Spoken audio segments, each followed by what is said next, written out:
how optimistic are you that we might actually see a peace agreement that holds?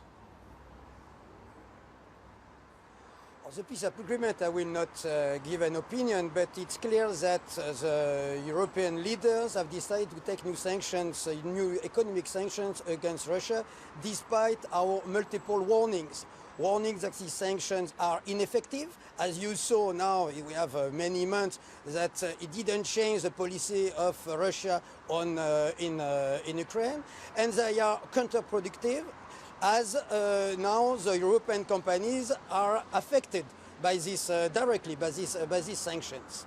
I mean that for Russia took a policy of more localization of its production on its territory, and in fact turn also to other suppliers. You saw that, and especially to China.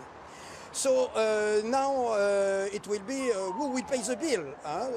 It's clear. I asked a meeting on next week with the President Barroso in Kiev, and we will participate to the same forum in Kiev to see what EU and the EU state members and Brussels intend to do as a system of compensation of the losses that the European business has now with this policy.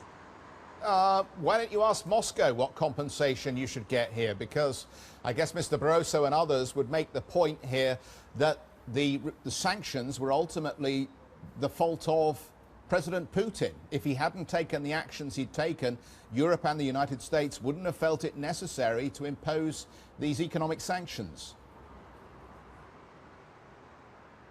No, but you must understand that around between 500,000 and 1 million people in EU are working with Russian orders. What are now doing even the big European companies?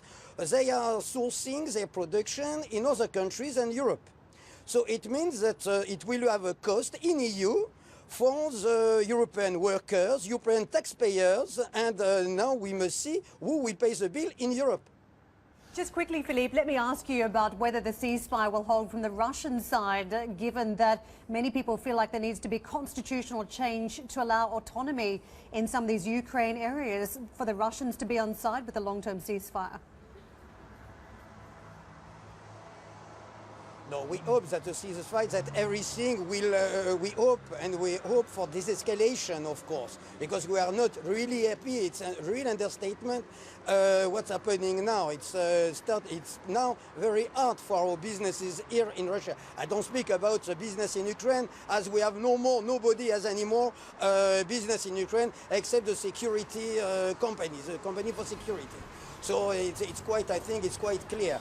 But everything that will be do for this escalation, go for us in the good sense, of course.